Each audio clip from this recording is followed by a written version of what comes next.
જે લોકો પણ 70 આઉટ ઓફ 70 લાવે છે, ગુજરાત યુનિવર્સિટીમાં રેન્ક લાવે છે, એ લોકોએ સ્ટાર્ટિંગમાં કોઈ દિવસ એવો ટાર્ગેટ રાખ્યો જ નહીં હોય, પણ એ ટાર્ગેટ જ્યારે આપણા માઇન્ડમાં કોઈ સેટ કરે છે, and that person is only Rakesh Mewada sir. Good rank in Gujarat University second sem and also get the 70 out of 70 state.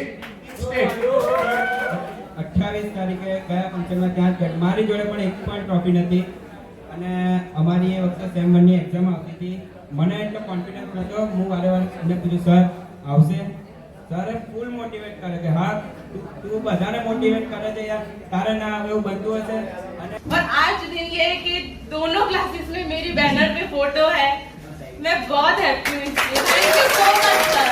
Like a mentor to me who encouraged me to study. He said, "You can do it. You have to do your best." I was like, "I can't," but he pushed me towards it. પણ સરની બધા ભણવામાં તો બધું કહેશે, પણ sir રિયલમાં કહું ને તો લાઈફના બી કોચ છે.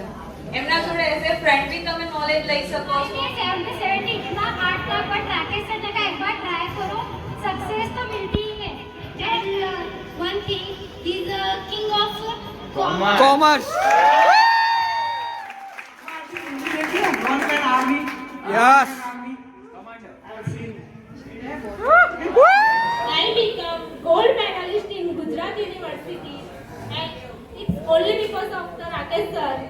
He always motivates me. Rakesh sir એવા વર્ષમાં તમને લોકોને મોટિવેટ કરી શકે છે, જે સંદીપ મહેશ ફરીથી નહીં કરી શકે.